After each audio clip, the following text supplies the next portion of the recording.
Episode 43. Saga menarik selimut sampai ke bahu Daniyah. Memberi kecupan lembut di kening istrinya yang sudah dalam terlelap. Dia mengusap kepalanya lembut. Tidurlah dengan nyenyak. Kamu sudah banyak sekali menderita di rumah ini. Sekarang giliranku untuk membalas mereka. Satu kecupan lagi di pipi. Gadis itu menggeliat pelan, namun tidak terbangun. Satu kecupan lagi sebelum dia beranjak dari tempat tidur. Tuan muda, Han sudah berdiri di luar pintu. Dia menyodorkan gelas berisi air dingin. Saga membawa gelasnya, meminumnya setelah duduk di ruang keluarga. Sisa pesta semalam sudah selesai dibereskan. Selain para pelayan rumah ini, pelayan yang dibawa Pak Mun juga ikut membantu, sehingga semua bisa kembali normal. Seperti rumah ini tidak baru menyelenggarakan pesta. Sekarang sudah jam 3, bukan tengah malam, tapi masih terlalu pagi juga untuk terjaga. Panggil mereka. Baik Tuan Muda. Baiklah. Kita mulai dari mana balas dendam ini? Memikirkan Daniyah yang semalam memakai celemek saja sudah membuatku kesal. Apalagi kalau menoleh cerita masa lalunya. Bisa-bisa aku menghancurkan seisi rumah ini karena kesal. Ayo kita balas semua perlakuan yang pernah kamu dapatkan di rumah ini.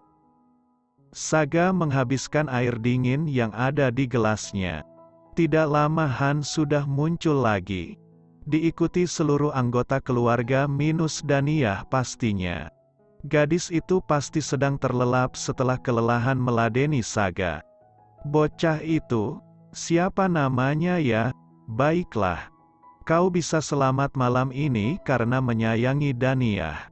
Karena hubunganmu dengan kakakmu sejauh ini baik. Tapi mereka semua sudah duduk di sofa panjang, rapi berjajar. Risha menarik baju ibunya. Wajahnya sudah sangat terlihat takut. Selain ibu, dialah yang masuk daftar hitam sering berperilaku semaunya pada Daniyah. Kejahatannya kalau dibukukan mungkin setebal laporan keuangan perusahaan. Gunawan dan Raksa yang tampak bingung. Raksa sebenarnya mengantuk. Sepanjang menuruni tangga saja dia menguap. Mungkin dia sendiri yang tidak ketakutan di sini. Kenapa kalian takut begitu? Aku hanya ingin mengobrol bersama keluarga istriku. Dengan orang tua istriku dan adik-adiknya. Suara Saga terdengar sangat riang. Seperti tidak punya maksud apa-apa. Mengobrol. Dengan posisi seperti ini mah sudah disebut sebagai hari eksekusi. Di jam segini juga. Han bergumam dalam hati, masih berdiri di samping kursi Saga. Tidak bergeming. Dia hanya akan menjadi saksi. Apa yang ingin Anda bicarakan Tuan Saga? Ibu tiri Daniyah memberanikan diri bicara. Tapi tertahan ketika tangan suaminya menyentuh tangannya. Menahannya untuk jangan mengatakan apapun lagi.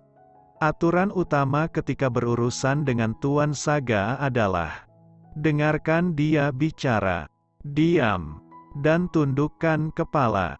Bahkan ini berlaku untuk para petinggi perusahaan. Ayah Daniyah menyadari posisinya sebagai mertua Saga tidak mempunyai nilai apa-apa. Dia yang sudah menjual anak gadisnya untuk menyelamatkan perusahaan. Memang tidak pantas untuk mendapatkan penghormatan apapun dari menantunya. Aku hanya ingin mengobrol. Jadi jawab saja pertanyaanku seperti kita sedang mengobrol santai. Jangan tegang begitu ibu mertua. Memang apa yang ingin aku lakukan pada keluarga yang disayangi istriku? Aura ketegangan sedikit mencair. Tapi jangan menjawab berbelit-belit. Seketika semua kembali meremas tangan mereka. Bahkan Raksa pun mulai merasa bahwa obrolan pagi buta ini tidak baik-baik saja. Berikan hapmu, Saga menunjuk Raksa. Walaupun bingung kenapa dia harus menyerahkan HP. Tapi dia menunjuk kamarnya. Mengatakan kalau HP-nya ada di kamar. Cepat ambil sana. Saga menggerakkan kepalanya menunjuk kamar. Cepat, Raksa bergegas menuju kamarnya. Kalau kau punya bintang kecil di HP-mu, abis kamu, aku tidak akan semudah itu melepaskanmu. Walaupun kau baik pada Daniyah, dan Daniyah menyayangimu.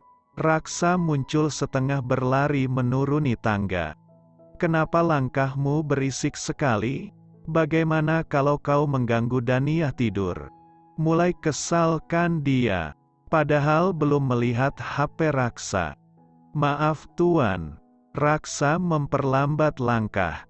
Dia menyodorkan HP yang dia pegang. Ah, jadi bintang pasangan itu hanya diberikan Daniyah untukku kan? Wajah Saga langsung merona senang. Dilemparkannya HP Raksa ke pangkuannya. Gelagapan Raksa menangkap. Pergi tidur sana, kau belum cukup umur kan? Aku tidak mau mengganggu anak di bawah umur. Iya, bingung lagi kan? Bukan hanya Raksa, semua orang bingung. Raksa meminta jawaban ayahnya. Ada apa sebenarnya ini? Sementara Gunawan sama tidak mengertinya. Tuan, kumohon bersikaplah dewasa sedikit. Mereka sedang ketakutan sekarang. Kenapa Anda malah ngelawak begini? Han mengambil tindakan. Saya akan mengantar Tuan Raksa ke kamar. Silahkan ikuti saya. Apa? Kenapa? Raksa seperti berat untuk meninggalkan orang tuanya dan Risha. Karena sepertinya mereka tidak akan semudah itu selamat. Pergilah tidur. HP Anda sudah menyelamatkan Anda. Raksa melihat Saga bingung. Apalagi dengan perkataan Han barusan. Lalu bergantian melihat orang tuanya. Sebenarnya dia ingin tetap tinggal. Tapi tangan Han sudah menariknya untuk naik ke tangga dan sekretaris Tuan Saga ini mengikutinya sampai ke depan pintu kamar. Bahkan membukakan pintu untuknya. Maaf, tapi bagaimana dengan orang tuaku dan Kak Risha? Raksa menyentuh lengan sekretaris Han. Saat sekretaris itu memberi sorot tidak suka saat disentuh. Raksa segera menarik tangannya. Masuklah, kalau saya boleh memberi saran. Sebaiknya Anda tidur dengan tenang dan tidak perlu keluar kamar lagi. Selamat malam. Han sudah membungkukkan kepalanya. Dan mau beranjak. Dia sudah membalikan badan sekarang. Tunggu, mereka tidak akan kenapa-napa kan? Orang tuaku, Raksa memohon jawaban. Memang apa yang akan terjadi pada mereka? Anda tadi mendengarkan. Kalau Tuan Muda hanya ingin mengobrol. Raksa sudah memegang gagang pintu ketika melihat senyum sekretaris Han. Senyumnya menakutkan sekali, pikirnya. Baiklah, selamat malam.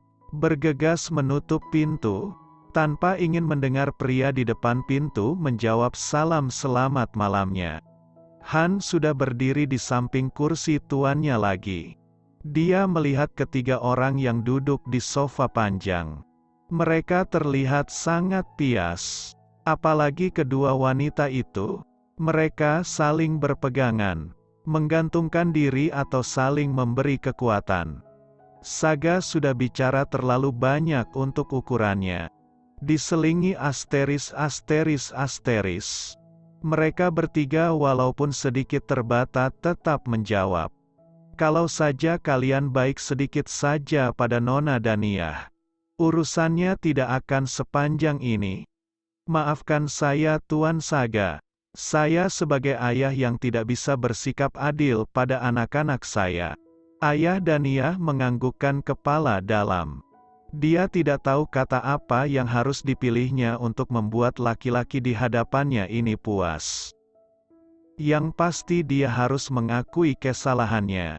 Selama ini dia sudah memandang Daniyah sebelah mata. Dia bersikeras mempertahankan anak wanita yang dulu dicintainya. Tapi tidak bisa benar-benar memberikan kasih sayang layaknya ayah yang benar padanya. Baguslah. Ayah mertua tahu kesalahan apa yang sudah dilakukan. Aku jadi tidak perlu repot memberitahu kesalahanmu kan? Saga menjawab sinis.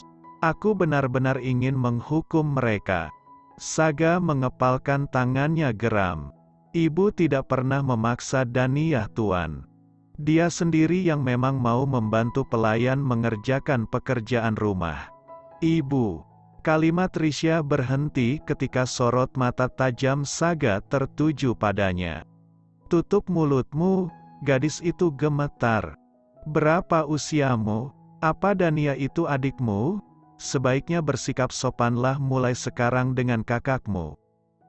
Risya bahkan menitikkan air mata karena takut. Ibunya meremas tangannya. Kau mau aku batalkan semua kontrak drama dan iklanmu? Kedua wanita itu semakin ketakutan.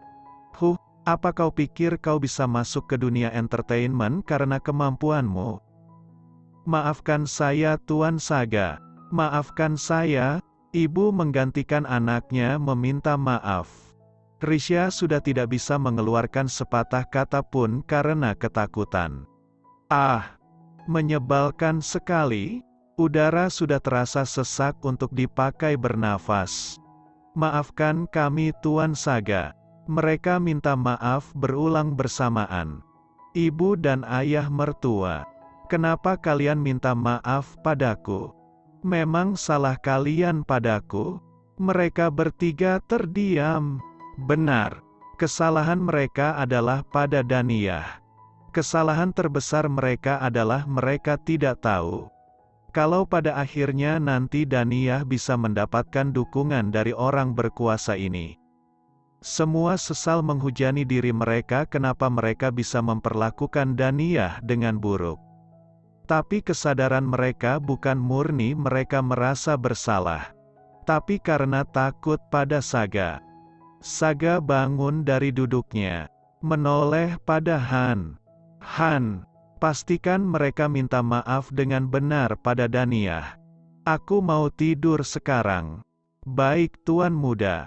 Selamat malam. Selamat istirahat. Han menundukkan kepala sampai Saga menghilang.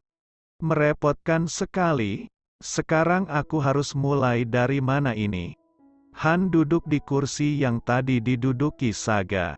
Mohon maaf karena sudah membuat kalian bangun sepagi ini. Tidak ada yang berani menjawab. Semuanya terdiam. Besok pagi mulailah bersikap baik pada Nona Daniyah. Semua masih terdiam menunggu kelanjutan. Itu saja. Bersikap baiklah selayaknya sebuah keluarga. Mereka berpikir kalimat Han sudah selesai. Tapi senyum tipis tiba-tiba muncul.